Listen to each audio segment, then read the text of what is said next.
Welcome, everyone, to the L7C Podcast NBA Playoff Edition.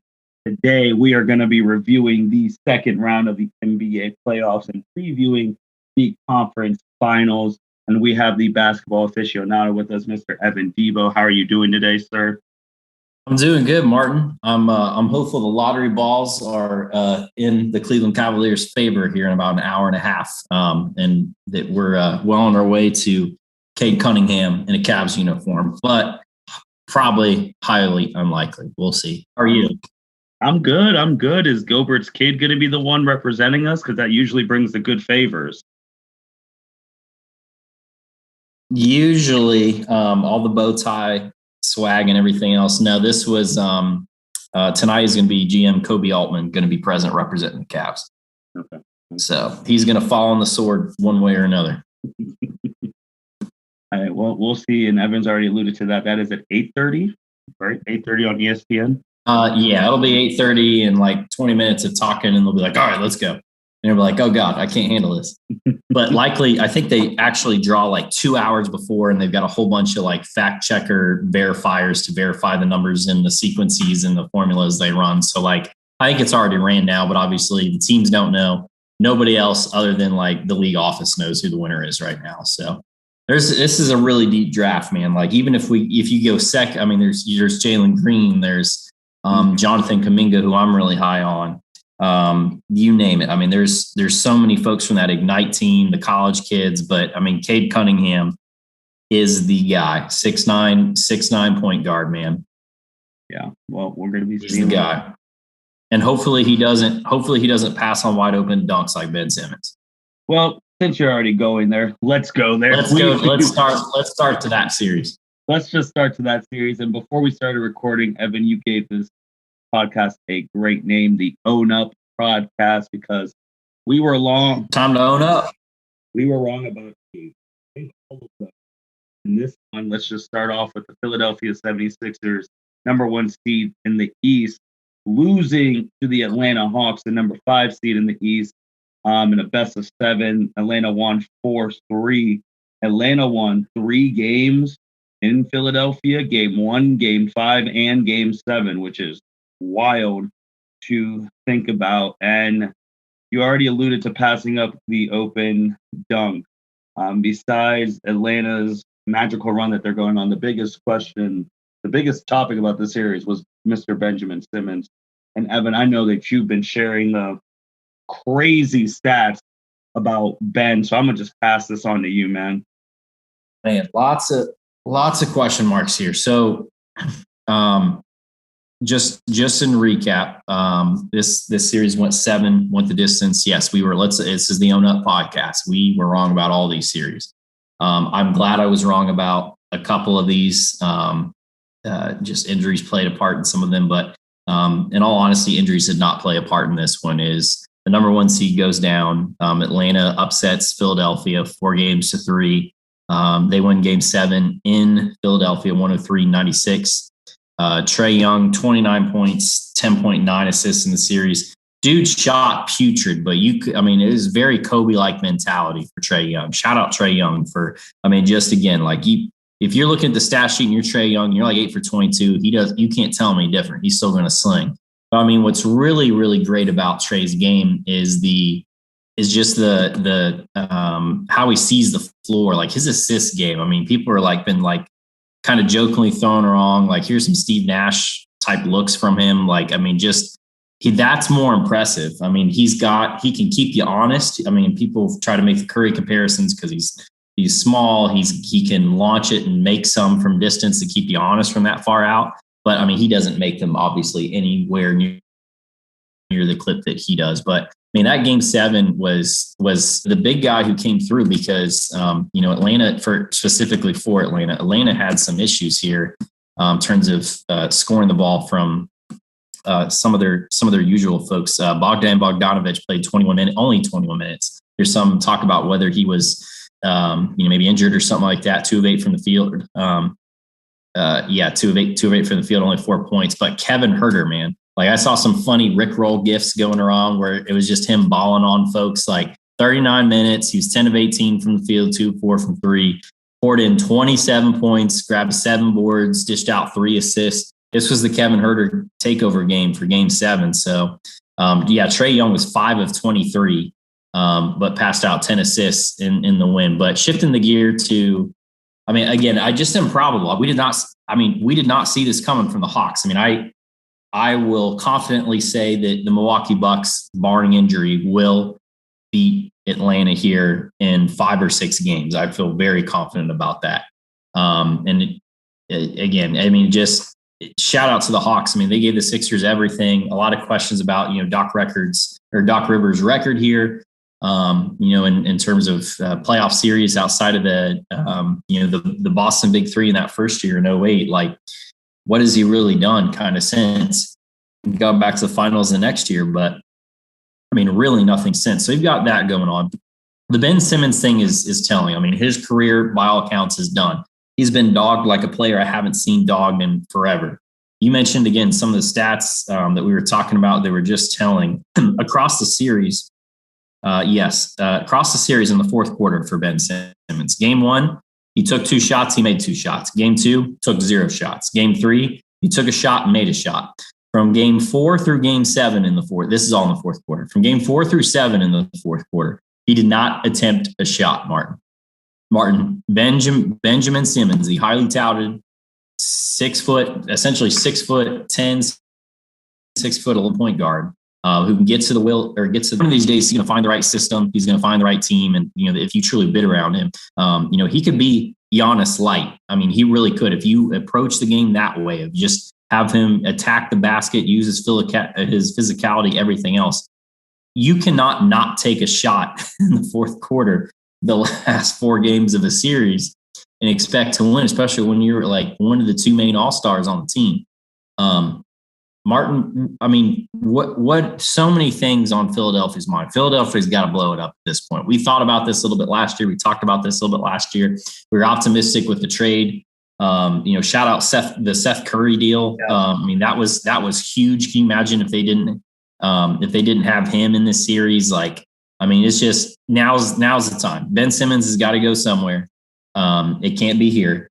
And whether it's picks and, I don't know what, but they need to do some maneuvering because it's done. You just continue to try to build around Joel, keep him healthy as much as you can. It's done here. Goose is cooked. Yeah, I 100% agree. And I know when we talked about at the beginning of the year, I was a little more tougher on Embiid, and you were right when you listened to Simmons' podcast about that Embiid's going to be coming this year, in which he did. And if he was fully healthy the whole year, he probably could have won league MVP. He was not playing healthy this series at all, and this man was giving it 110, yes. And he was dominating.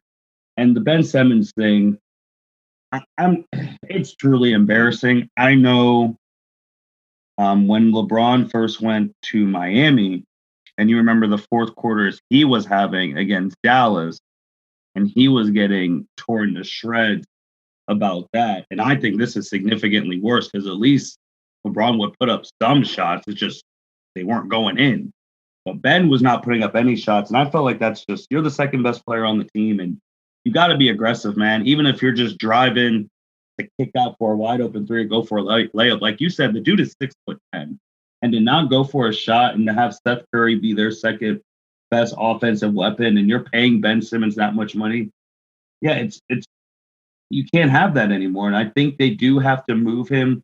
I know some people have been trying to just name random teams, like trying to trade him for like CJ McCollum or Bradley Beal or send him to LA, which which they have nothing there, or they have nothing to give. But it was bad, man, because maybe because I was just so impressed with Joel Embiid this series that I wanted them to win this. But the Ben Simmons thing, this is something that you can't erase from your resume. And in the press conference, it sounded like he was nonchalant about it, about like, why didn't you shoot? Why'd you pass on a wide open dunk that would have tied the game? Once he did that, the series was over.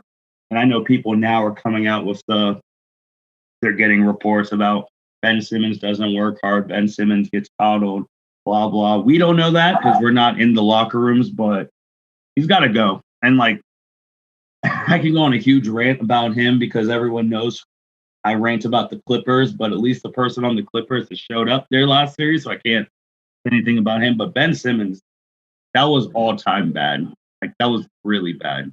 Can't shoot.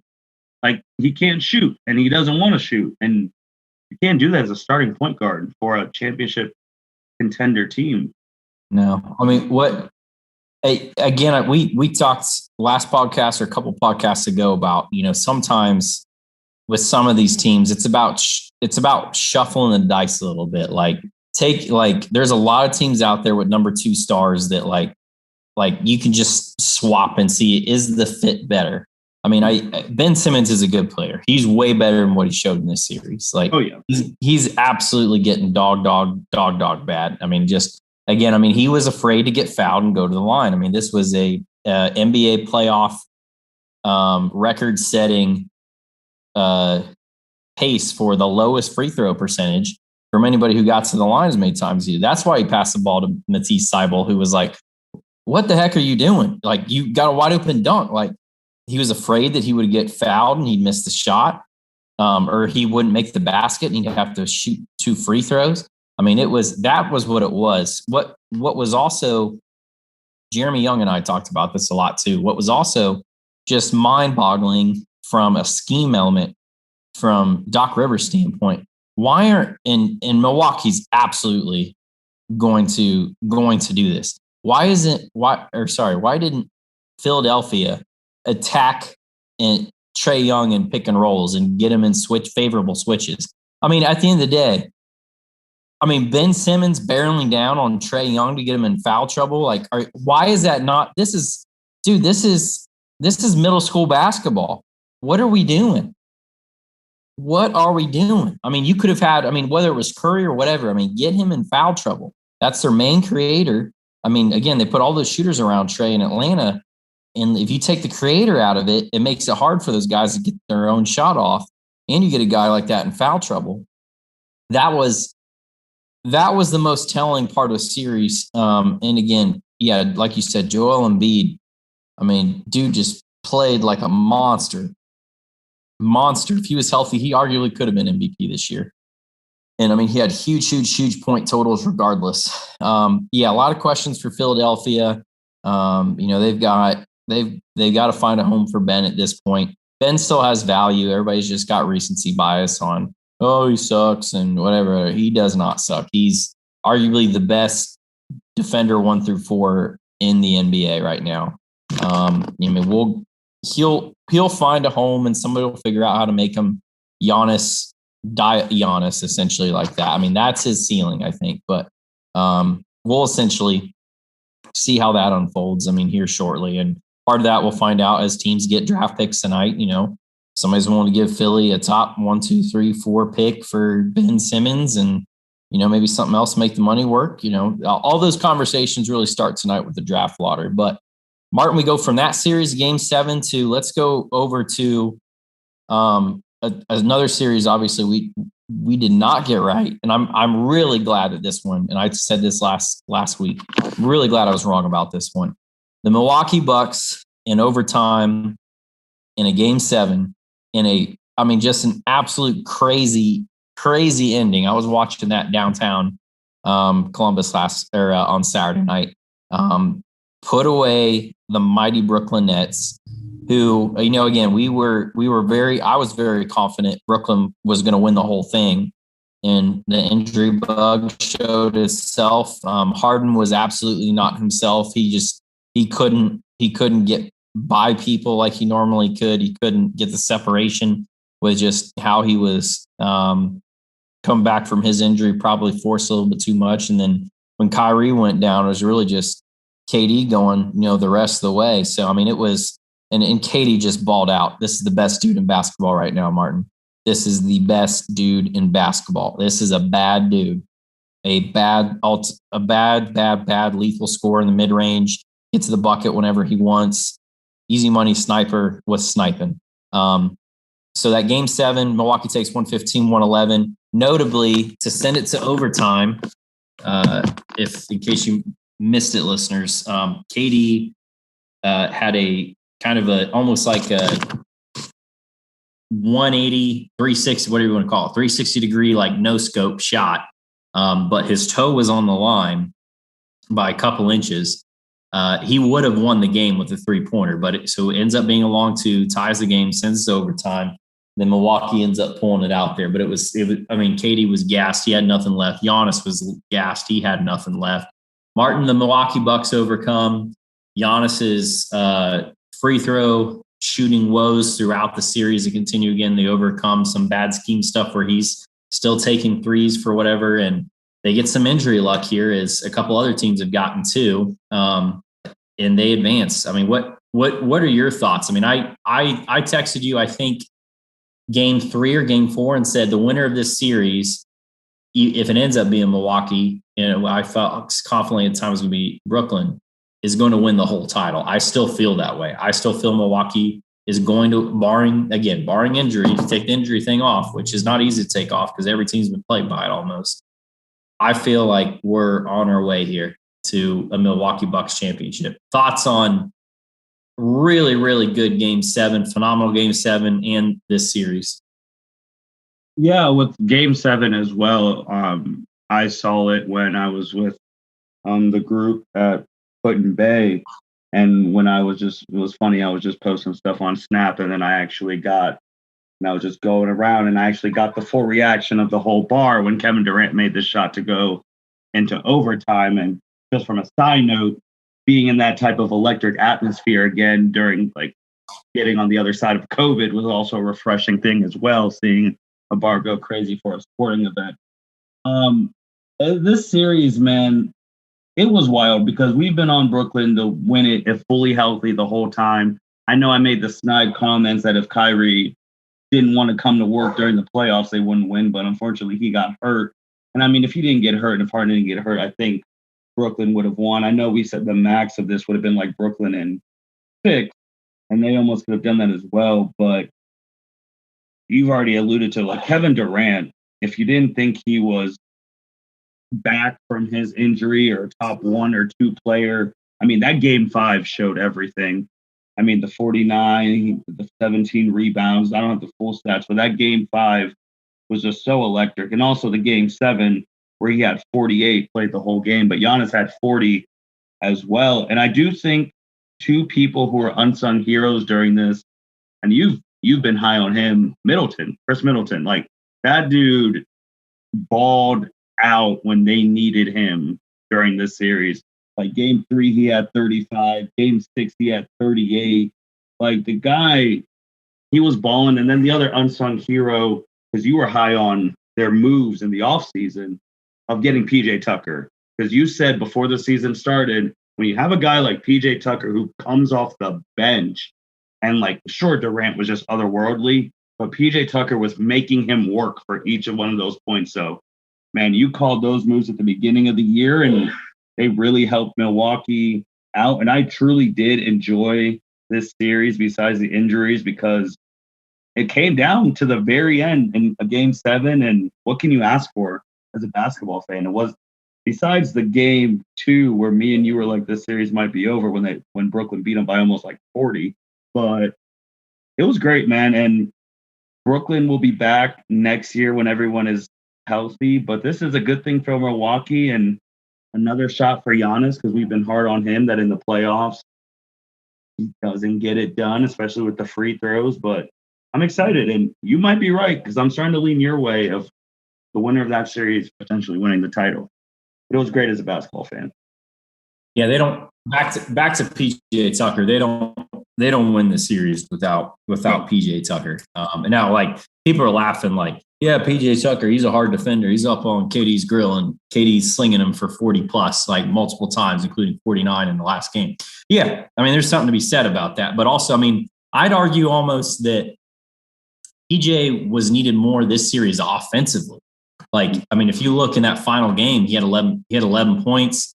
And some of those guys that were huge in the last series for Milwaukee were not there. And there's been a lot of question marks, again, after this series that I feel like it's just overblown. That like, Milwaukee's, how far can Milwaukee's big 3 take them and Lopez take them, again, supporting cast? Because Like the bench did not show up this series. I mean, like Bryn Forbes, who was, I mean, just a lethal gunslinger from three in the last series and in the first round, he only played 5 minutes and had 0 points in a game 7. Like there's something to be said there about what happened in the series. I hope it was just kind of like a somewhat of a matchup thing. And again, their starters played heavy minutes. Giannis, Middleton, and Drew. And Drew, by all accounts, didn't have that great of a series, but he came through. He was like almost like an offer for much of game 7. He came through and like hit 3 straight shots in the fourth quarter when they absolutely needed him to. He had like a quick like 6-8 run, on his own kind of thing. But I mean, it was just super impressive. Chris Middleton in the series, 24 points, 8.7 boards, 4.3 assists for the series, along with 36% from 3. Giannis, 32 a game, 13 boards a game, and obviously the tough 25% from 3. He was making 1 for every 4 he was taking essentially, and struggled there, and sub 50% at the line. So those things got improved. But I mean, again, for the series, you're looking at the bench that, Bobby Portis only averaged 3 points a game in the series. Jeff Teague only played in 2 games. They went to Thanasis can't spit it out. Antetokounmpo.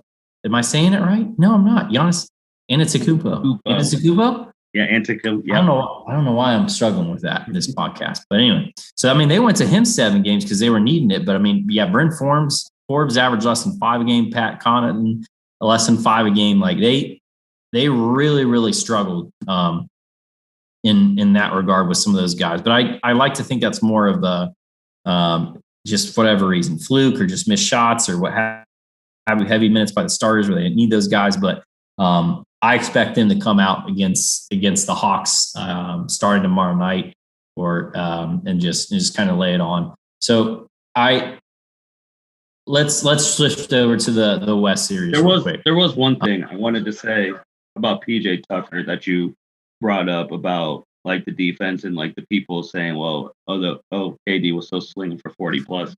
I know that you understand this as a huge basketball fan as you are. There is that people casual to understand. There is a difference between an easy 40 and an extremely hard 40. Like KD's 40, it wasn't like just 40 points on like 10 shots, like not getting like sometimes better offense beats better defense, but PJ Tucker was making them work. It wasn't like KD was just shooting wide open. So I do just want to preference that, but that was it. But as you said, let's swing it out to the West.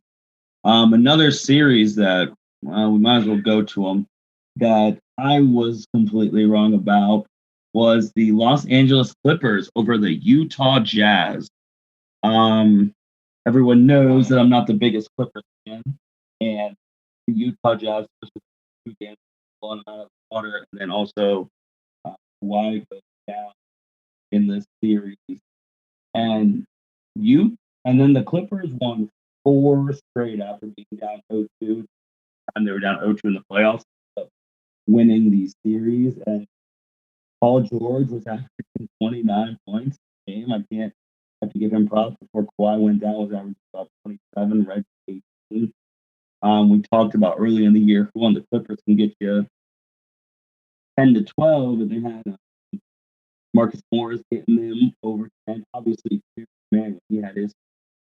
But Evan, what did you think about this and the number 1 overall seed going home to the Clippers, and the Clippers making it to their first conference final?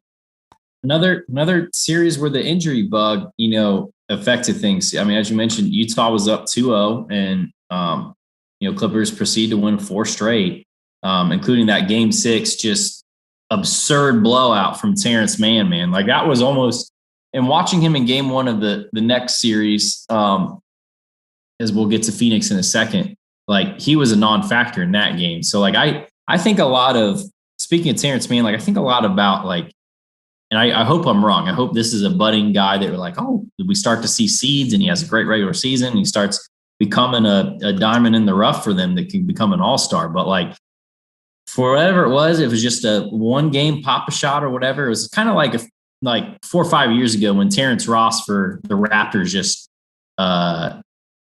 just went off for like 50 points. And you're like, who?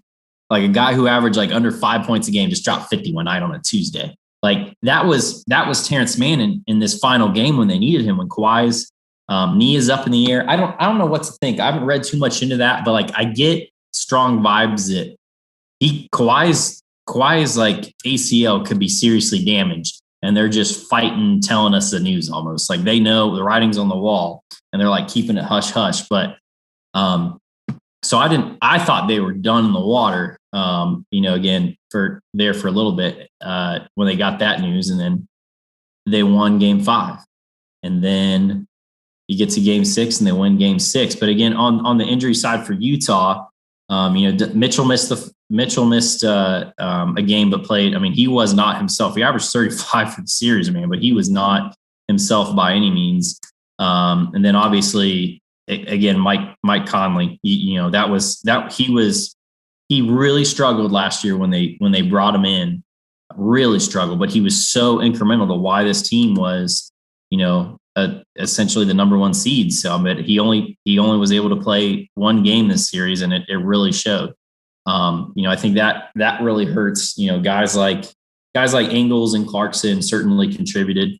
Bogdanovich too had some good times in there as well. But I mean, I really think it was just really tough to overcome the Mike Conley thing. And I mean, shout out to the Clippers and Ty Lue for figuring it out. And I mean, again, Ty Lue is he doesn't get enough praise. He got a lot of praise after this series finally. But I mean, whether it was with the Cavs or what have you, like guy figures out a way to win. I mean, he does. Like I can't remember what that stat was the other day about his record in like closeout games.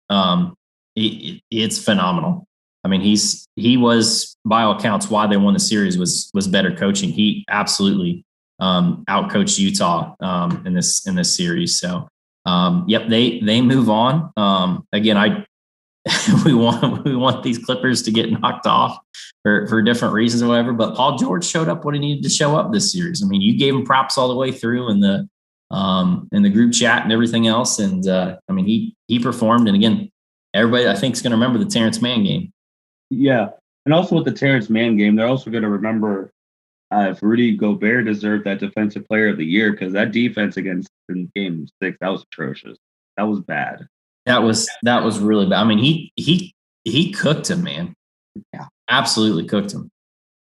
They got him in kind of that high screen, action, pick and roll action. They were just beating him in the bucket every time. Like it was like they played him off the court. It was bad. I don't have like the defensive plus minus or whatever for the series. He was -4, and that's your Defensive Player of the Year. I mean, again, not a huge amount. So I mean, but man, that was bad. I mean, again, just I don't know. I mean, for Utah, they've got a lot of promise. You wonder how much Mike Conley's got left in the tank. I still feel like they're a piece away, kind of like Denver was a piece away when they got Aaron Gordon, but then Jamal Murray went down. Very kind of similar boat, I'd say. But I mean, again, we're almost at the off-season time, and who knows, man? Who knows what could happen? So let's move over to my Western Conference representative. There's a little preview action for you there, Martin. The Phoenix Suns, the number 2 seed. Been on them all year. Sweep. Get out the 1,000-count bristle broom. Get out all your cleaning supplies. They sweep the Denver Nuggets. 4 straight games. They take game 1, 122-105. They take game 2, 123-98.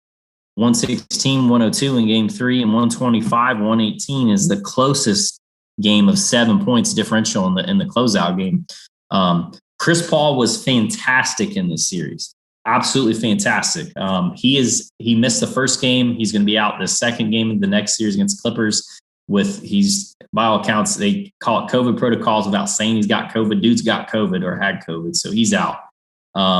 Again, one of those personal things. Again, you're like, man, like you couldn't got the vax. Come on, man. But again, it's to each their own on their decision to get that, I guess. But I mean, they haven't needed them. They swept them 4-0 and they're up 1-0 in the series against the Clippers right now. But Martin, takeaways from, again, Phoenix just keeps rolling with the punches. They keep winning. Very impressive. I mean, Jokic averaged 25, for the series. But I mean, these games weren't even close. I mean, again, Chris Paul, 25 and a half, 10.3 assists. Booker also with 25. Shout out. I mean, the supporting cast, Jay Crowder's really thrived kind of like he did with Miami last year, getting in the Eastern Conference. And we'll get him the finals last year.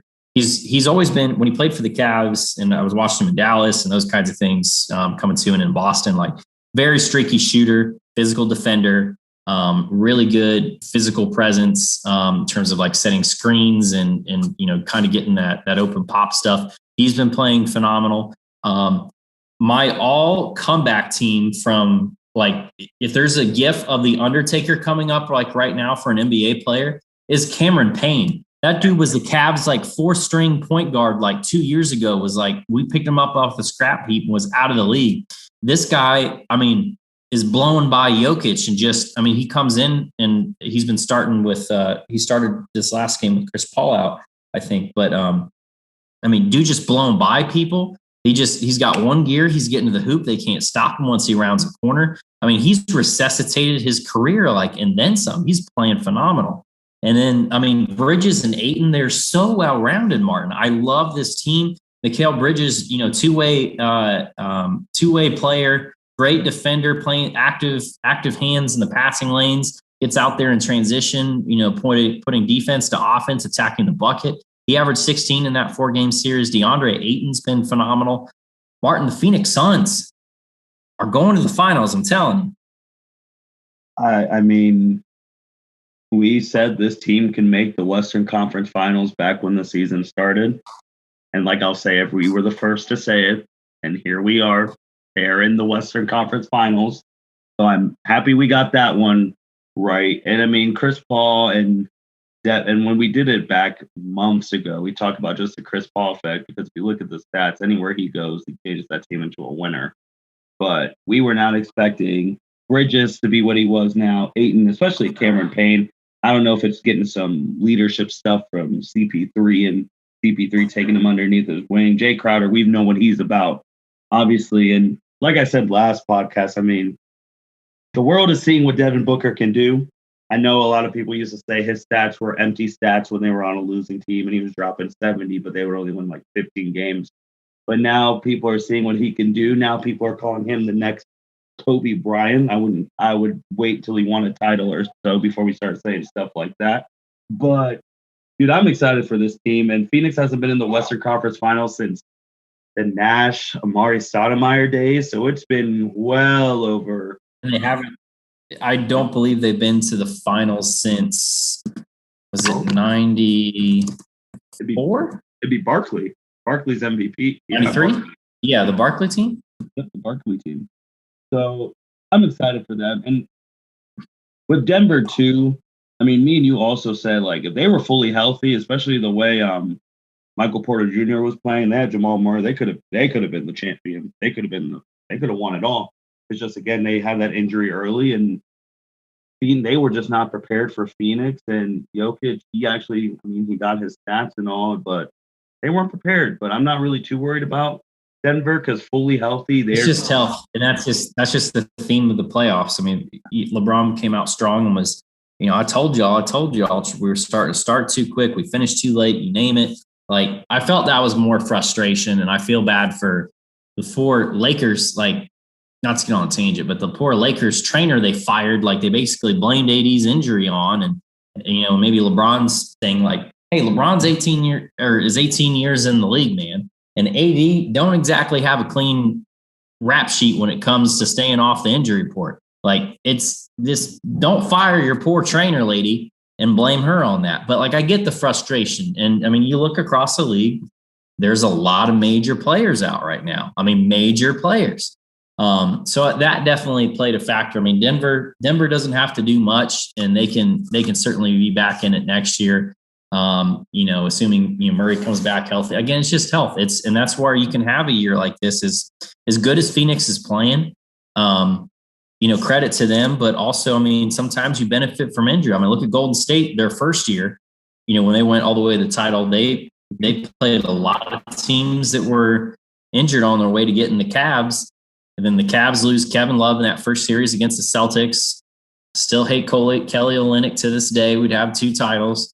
And then Kyrie in that game 1 overtime blows out his knee in the finals.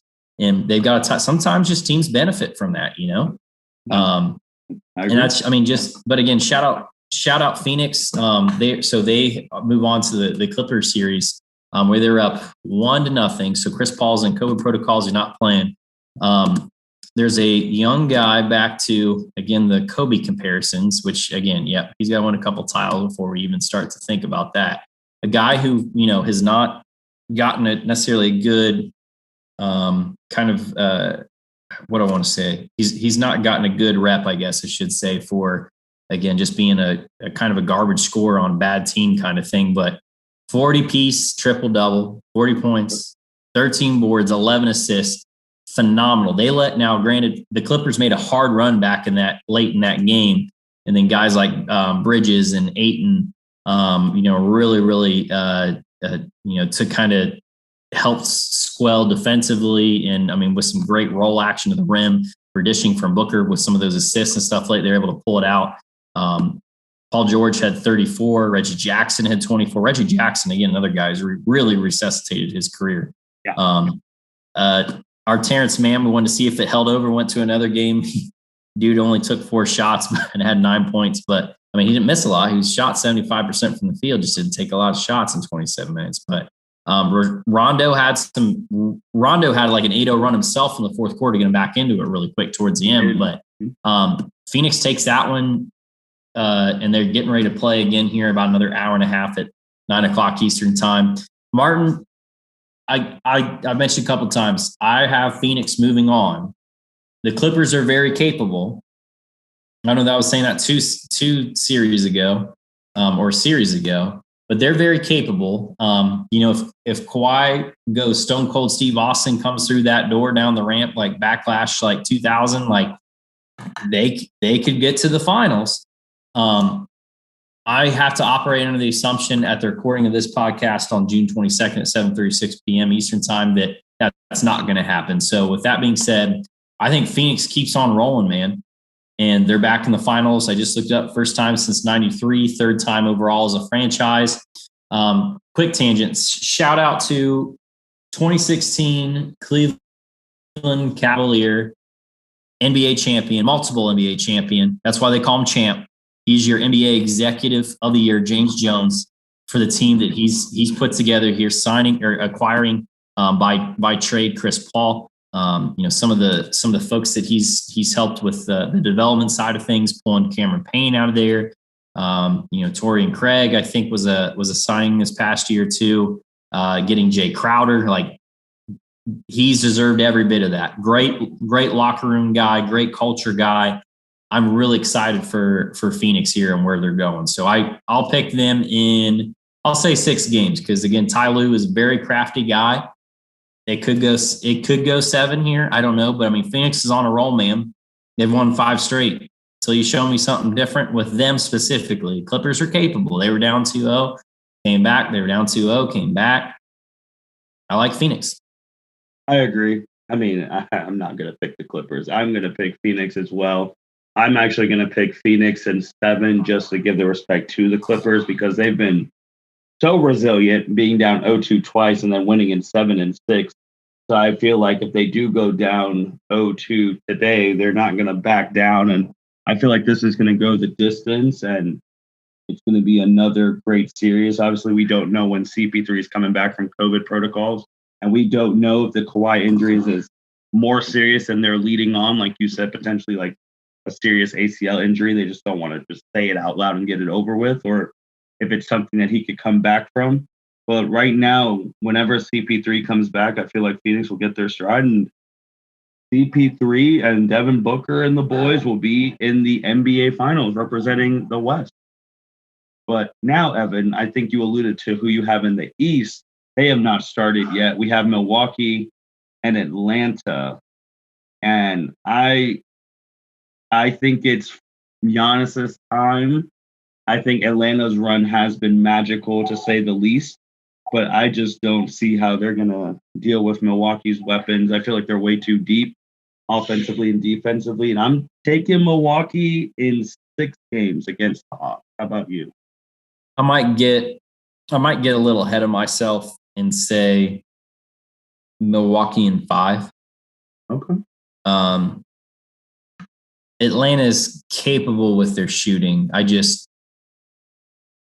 wonder if Trey were to ever get in foul trouble, this would be the series I think he'd get into foul trouble. I mean, you can hunt him. If there's a team for that guy, I mean, you can hide you. And shout out to Atlanta. I mean, as much as I want to dog Doc Rivers for not seeking out switches at a certain point too, I'd like to think that Doc Rivers isn't an idiot. That Atlanta is just really good at recovering and finding ways to like get the switch back or double out of somebody's hands so Trey isn't isolated against somebody with just how bad a defender he is. But I mean, against Milwaukee, you've got Giannis, you've got Middleton, you've got Holiday, you've got Lopez in the starting lineup. You add in PJ Tucker. All those dudes can bully that guy down on a block on a switch. 3 of the 5 can take them off the dribble like that. And it goes both ways too. So I mean, like Atlanta can get creative with some of their bigger wings. Obviously they lost RJ Hunter, Danilo Gallinari. I mean, Kevin Huerter. I mean, they've got some length there to help with, and that's the beauty of how they've constructed that team and how Nate McMillan's getting them to play defense now. Especially since they canned Lloyd Pierce halfway through the season. I mean, they just, again, we've talked about this ad nauseum, just how good a job that Nate McMillan, veteran coach, has done. Just absolutely phenomenal work. But I like them in 5 going to the finals. And as of today, I've got Phoenix and Milwaukee in the finals. And I'm excited for both teams at the prospect of that. I think the Clippers and Hawks are capable. I think if you ask me to rank the 4 teams in order, just in terms of just who they got left, injury wise and potential matchups, I'm going Bucks, Phoenix, Clippers, and I got to put Hawks last. But I mean, at a certain point when you get to this landscape in the playoff bracket, like, you got to be capable of surprising some folks. And the Hawks keep surprising people, so maybe we'll be surprised again. I do want to say something about Atlanta, though, because obviously these two will always be linked together, Trae Young and Luka Doncic. Yes, I'm glad you brought that up. And this is their 3rd year, and Trae Young has his team in the Eastern Conference Finals. And I think it's going to be one of those few trades that nobody loses. Because obviously we see how good Luka is over there. I mean, preseason, we had him as one of our top 2 MVP candidates. And what Trae is doing over here, obviously with Nate McMillan coming, like this team, they surrounded him. Like, I think that trade worked out perfectly for both teams. Now, if Trae somehow wins the title this year with Atlanta in his 3rd year at 22 years old, then people are going to be looking at Luka like, hey, you got to catch up. But so far, I don't think any of them have lost that trade. They both came out good on the other side. Yeah, Trae gets dogged way too much for that trade. And I mean, they're both really unique players. And I kind of alluded to this earlier. Like, don't judge Trae Young on his ability to be an efficient scorer. Judge Trae Young on his playmaking ability. And if you look at it like that, Trae Young, like I've heard a couple people today on the radio say, if you look at Trae Young is like maybe a budding Steve Nash with deeper range, that's scary, man. Steve Nash is 2-time MVP. Like, it's nothing to sneeze at. Luka could well end up being a LeBron. type player again with the triple doubles, the scoring, the step backs, you name it. Like they're both so good. Don't let the individual efforts of one hurt the team efforts of this. And again, we're all caught up in the moment. Like if Trae Young gets bounced in this series and struggles the next couple of years, like we might be saying, yeah, it was obvious. Like, hey, that was a cool run. There were a lot of injuries, what have you. But again, you're right. I mean, they're both.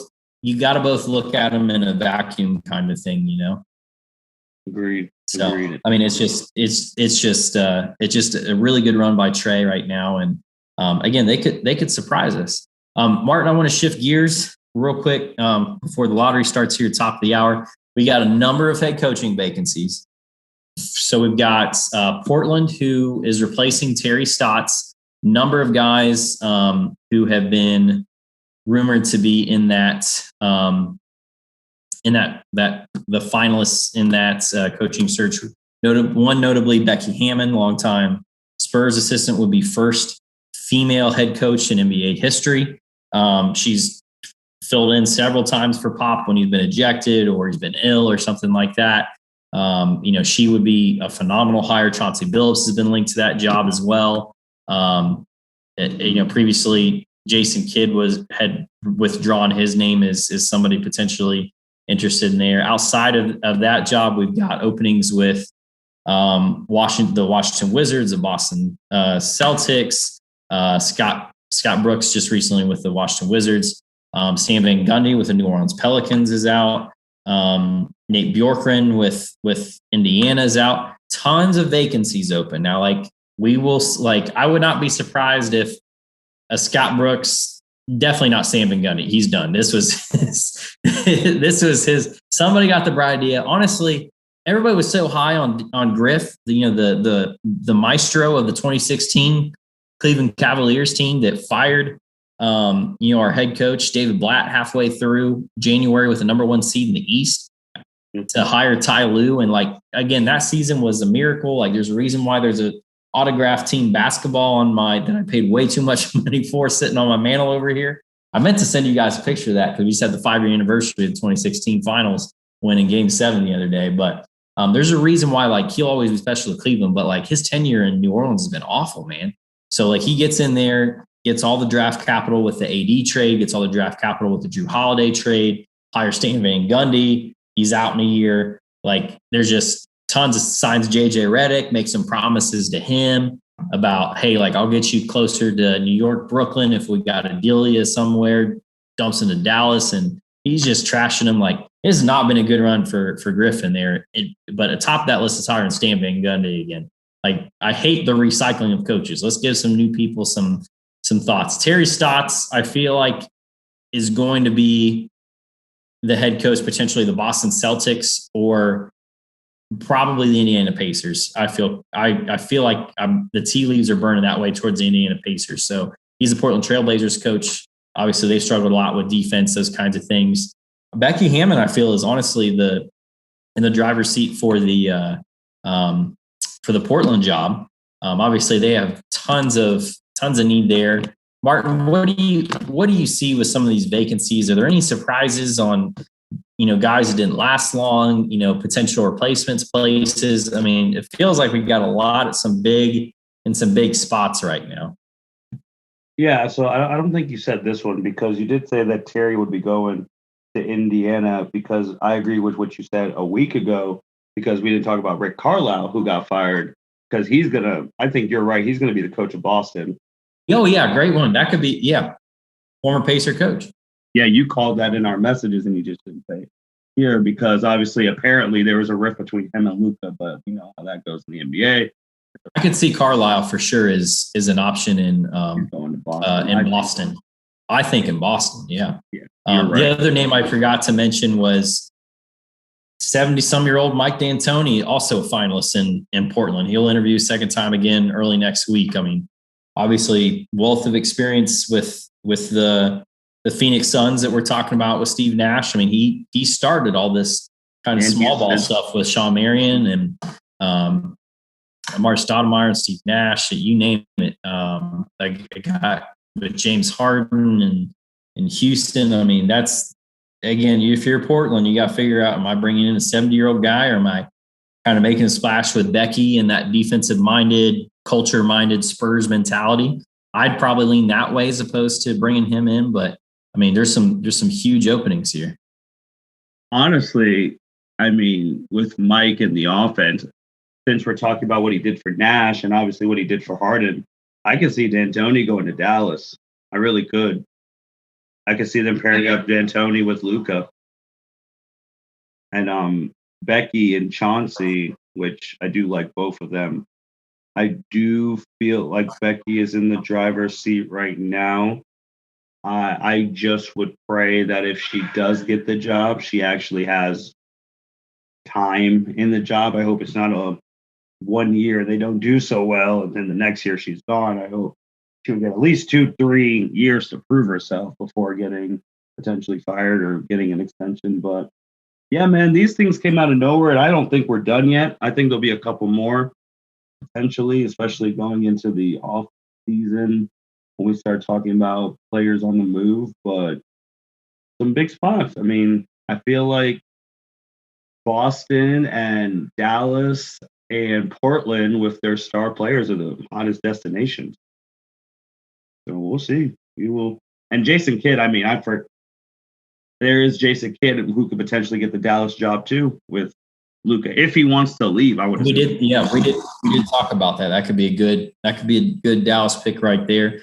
Ime Udoka is another name to watch on. So Ime Udoka, former player, he is a Nets assistant. He's kind of come out as a potential to be with Boston this week. I think Chauncey's been linked to Boston as well a little bit. Another Eastern Conference Central Division longtime player with the Pistons there. Kind of knows the grind of the Central Division. But Martin, again, at top of the hour, we're going to know our NBA draft ping pong ball bouncing scenarios. Thoughts on just in general on the prospects, on some of the teams with the lottery order here and the revamped lottery odds, all those types of things. Well, I think you alluded that it's pretty 99.98% sure that whoever gets the number one pick is going to take Cade. So with those type of drafts, I think the draft starts at number 2. I mean, obviously we've talked about Jalen Green, but also I would say there is another Jalen in the draft, Jalen Suggs, who is a good player as well. But I mean, I feel like it's going to be those players that out of Jalen Suggs, Jalen Green, Evan Mobley, like outside of them, who is going to be that pick in like a couple years where we're like, oh, they should have been picked in the top 5. Like that's who I kind of look for in these drafts. And I mean, the only thing I'm praying for is that Golden State doesn't get the number 1 pick. That's it.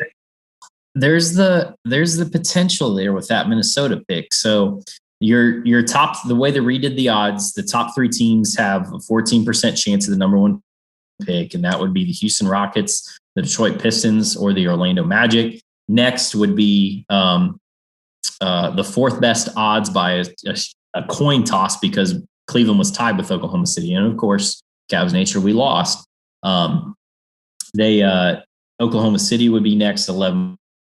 Cavs can have anywhere from the 6th or the 8th at 8.6. I think I saw on Twitter, I've not verified that there was a high probability, in the last 8 drafts, the Cavs have moved backwards in lottery odds 6 of the 8 times. So, I mean, I know everybody has that, 10 years ago kind of bias in their mind of Bill Simmons throwing his hands in his face and, they won the number 1 pick again for the second time in 3 years. All those things, like 6 out of the last 8 drafts, we've gone the opposite direction. So as I'm looking at the spread here, like Cleveland's got a 25% chance to get the 7th pick. Like I'm going to be like rolling. I'm just like, I can just see it now. Like I don't have a lot of high hopes, and that's just me as a person, like working in public relations for the day gig. Like I got to think worst case scenario, which is, when you do get surprised from time to time, then you're like, okay, I'm surprised. Because if you go in with the mentality thinking the worst, you open up to being surprised. But yeah, I mean, there's tons of different ways this can go.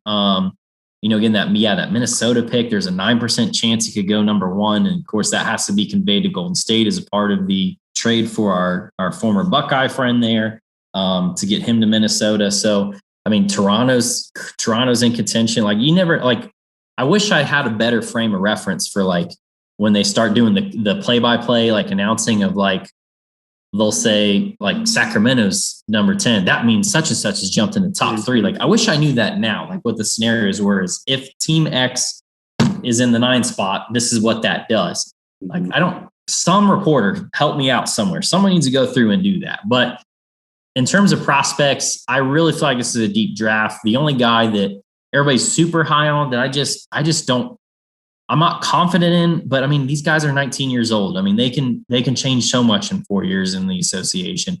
I'm not really high on Evan Mobley. I feel like I watched a lot of Evan play, and to me, he kind of seemed, all these dudes are super raw, but he obviously the length's there, the athleticism's there. At times, like I thought his brother drowned him out at USC. I feel like that's a kid that dominated a lot because of length and size, maybe as opposed to, ability and those kinds of things. But I mean, again, hopefully I'm wrong, but I think Cade Cunningham is the top of the draft.